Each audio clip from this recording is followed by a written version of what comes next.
নমস্কাৰ। আজি ইংৰাজী নৱবৰ্ষৰ 2026-ৰ প্ৰথম দিন 1 জানুৱাৰী।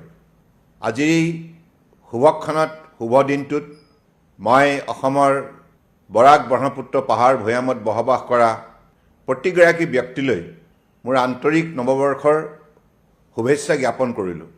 জ্যেষ্ঠসকললৈ মই গভীৰ শ্ৰদ্ধা নিবেদন কৰিছোঁ।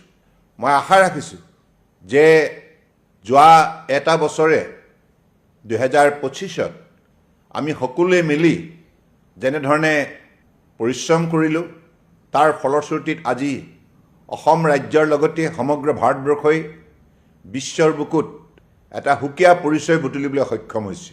সফলতাৰে মাননীয় প্ৰধানমন্ত্ৰী নৰেন্দ্ৰ মোদী ডাঙৰীয়াৰ নেতৃত্বত আজি ভাৰতবৰ্ষই বিশ্বৰ বুকুত নতুন নতুন অভিলেখ সৃষ্টি কৰিছে বিভিন্ন কৰ্মক্ষেত্ৰত।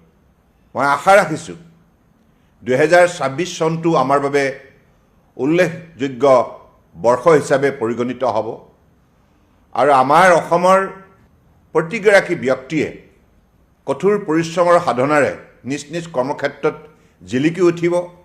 আমি স্বাৱলম্বী হ'ম, আমি সকলোৱে মিলাপ্ৰীতিৰে থাকিম। কাৰণ আমাৰ সাতামপুৰুষীয়া যি সামাজিক সাংস্কৃতিক আধ্যাত্মিক পৰম্পৰা মূল্যবোধ আছে, এই মূল্যবোধৰ আধাৰত বৃহত্তৰ অসমীয়া সমাজখন আমি শক্তিশালী কৰি তুলিম।